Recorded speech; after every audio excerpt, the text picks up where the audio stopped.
Nah, ini info A1 dari ya ada yang cerita ke aku, dan ini juga langsung dari PSSI-nya tentunya, bukan dari orang luar PSSI. Jadi ini info A1, dan kabarnya selain Ole dan juga Jairo, ada 2 pemain lagi yang potensial bakal diurus di akhir Februari ini atau di bulan Maret, awal bulan Maret. Dan pemain ini adalah pemain yang berposisi striker, dan yang satunya itu berposisi kiper.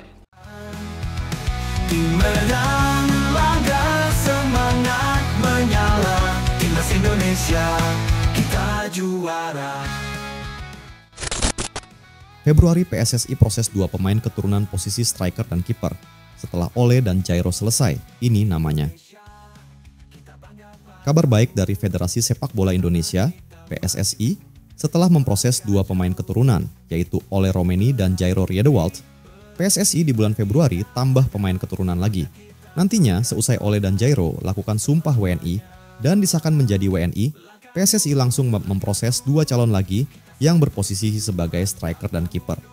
Kabar ini tentu menjadi hal yang menarik untuk fans Garuda Indonesia, karena kedalaman skuad Garuda saat ini diisi oleh para pemain-pemain keturunan yang berkualitas.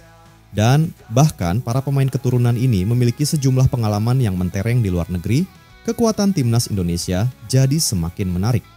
Setelah dihadirinya kepelatihan Patrick Kluivert, sang legenda pesepak bola Belanda, dengan ditambahnya Ole Romeni dan Jairo Riedewald yang akan bergabung. Lalu, PSSI membocorkan bahwa mereka akan lakukan naturalisasi kembali di bulan Februari akhir atau awal Maret 2025. 2 namanya masih dirahasiakan. Hal ini pun dikonfirmasi oleh Yusa Nugraha, yang merupakan seorang YouTuber dengan kontennya membahas seputar sepak bola. Terkait informasi PSSI akan menaturalisasi 2 pemain yang berposisi sebagai striker dan kiper, diungkapkan langsung oleh Yusa Nugraha di channel YouTube pribadi miliknya pada Selasa 28 Januari 2025. Ini informasi langsung dari PSSI-nya, bukan info luar. Jadi ini, A1. Kabarnya selain Ole dan Jairo, ada 2 pemain lagi yang potensial akan diurus akhir Februari atau bulan Maret, ucap Yusa dalam kanal YouTube-nya. Dan pemain ini adalah pemain yang berposisi striker dan satunya berposisi kiper. Sambungnya Yusa Nugraha. Menurut Yusa ini, informasi A1 yang sangat penting bahwa PSSI akan lakukan naturalisasi di bulan Februari atau Maret, dan 2 pemain ini berposisi sebagai striker dan kiper. Dalam kanal YouTube-nya, Yusa masih belum menyebutkan 2 nama yang akan diproses oleh PSSI nanti pada Februari akhir atau awal Maret.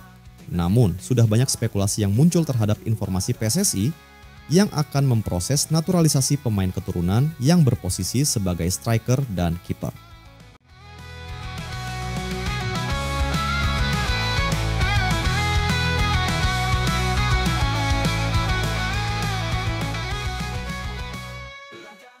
Dua nama tersebut banyak yang menyebutkan bahwa Mauro Zylstra dan juga Emil Audero yang akan diproses naturalisasi oleh PSSI pada bulan tersebut. Mauro Zylstra yang merupakan pemain muda keturunan Indonesia Belanda, dirinya sendiri sosok pemain yang berposisi sebagai striker, dan spekulasi ini sangat cocok kepadanya. Mengingat rumornya sempat kencang bahwa ia akan dinaturalisasi oleh PSSI untuk memperkuat lini depan Timnas Indonesia di kompetisi bergengsi. Sedangkan Emil Audero, sosok pemain keturunan Indonesia-Italia yang memiliki garis darah dari sang ayahnya, bahkan ia lahir pun di Indonesia, hanya saja ia berpaspor luar negeri. Sosok Emil sangat cocok dikaitkan dengan PSSI yang akan proses pemain berposisi sebagai kiper, karena Emil Audero merupakan kiper Serie A Italia yang memiliki garis keturunan Indonesia. Bahkan nama Emil pun sudah tidak asing di telinga pecinta sepak bola Indonesia, karena sempat dihebohkan juga bahwa ia akan merapat ke skuad Garuda Indonesia.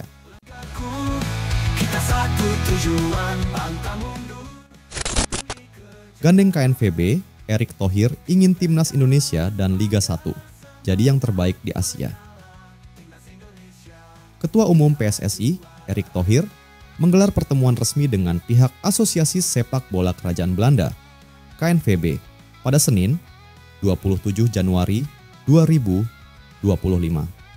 Pertemuan tersebut terjadi di kampus KNVB Zeist, Belanda. Ada 6 poin penting dalam agenda ini. Rinciannya sebagai berikut. Tujuan pantang mundur demi kejayaan. 1. Pengembangan sumber daya manusia untuk meningkatkan keterampilan serta keahlian individu yang terlibat dalam sepak bola Indonesia. 2. Pengembangan pelatih dengan melaksanakan kursus pelatihan kerja sama dengan KNVB, termasuk program pertukaran pelatih antara kedua negara. 3. Pengembangan bakat muda dengan memberikan kesempatan bagi pelatih Belanda untuk bekerja dengan pemain tim nasional junior Indonesia. 4. Peningkatan jumlah pertandingan, terutama untuk tim nasional, termasuk tim junior. 5. Pengembangan sepak bola perempuan untuk memperkuat tim sepak bola putri Indonesia. 6. Kolaborasi organisasi, khususnya menjalin kemitraan dalam bidang administrasi, keselamatan, perencanaan acara, dan aspek penting lainnya dalam pengembangan sepak bola. Erick Thohir berharap kerjasama ini mampu membuat level timnas Indonesia dan kompetisi sepak bola tanah air meningkat. Dalam hal ini, Erick Thohir ingin sepak bola Indonesia bisa menjadi yang terbaik di Indonesia. Di PSSI, misi kami jelas yakni menjadi yang terbaik di antara tim nasional dan kompetisi liga terbaik di Asia Tenggara, bahkan Asia. Kami harus fokus pada program pengembangan yang berkelanjutan, mencakup area utama seperti pengembangan pemain muda, wasit, pendidikan pelatih, dan struktur kompetisi, kata Erick Thohir.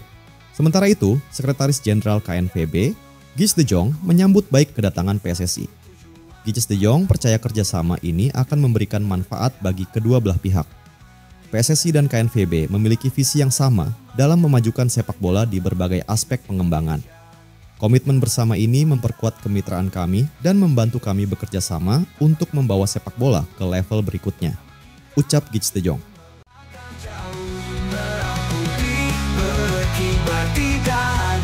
Semangat kita takkan padam selamanya. Ex-pelatih timnas Indonesia, Shin Tae-yong, punya pekerjaan baru nih. Ex-pelatih timnas Indonesia Shin Tae-yong tampaknya tetap akan sibuk dalam beberapa waktu ke depan. Media Korea Selatan Gukjenews mengabarkan, Shin telah ditunjuk menjadi Duta Humas Kepolisian Yongdeok untuk perlindungan kelompok rentan secara sosial. Penunjukan itu dilakukan Selasa, 28 Januari 2025. Shin Tae-yong bahkan hadir langsung di kantor kepolisian Yongdeok untuk menerima semacam surat tugas dari instansi tersebut. Shin Tae-yong memiliki tugas yang tidak bisa dikatakan ringan.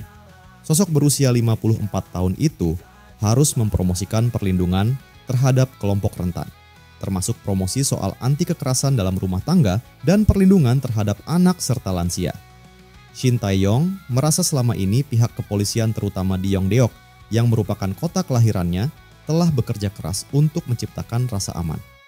Berkat kerja keras polisi, mayoritas warga menjalani kehidupan yang aman dan saya akan aktif berpartisipasi dalam kegiatan Duta Hubungan Masyarakat Kepolisian Yongdeok untuk melindungi kelompok rentan secara sosial, termasuk remaja di kampung halaman saya, ujar Shin Tae-yong.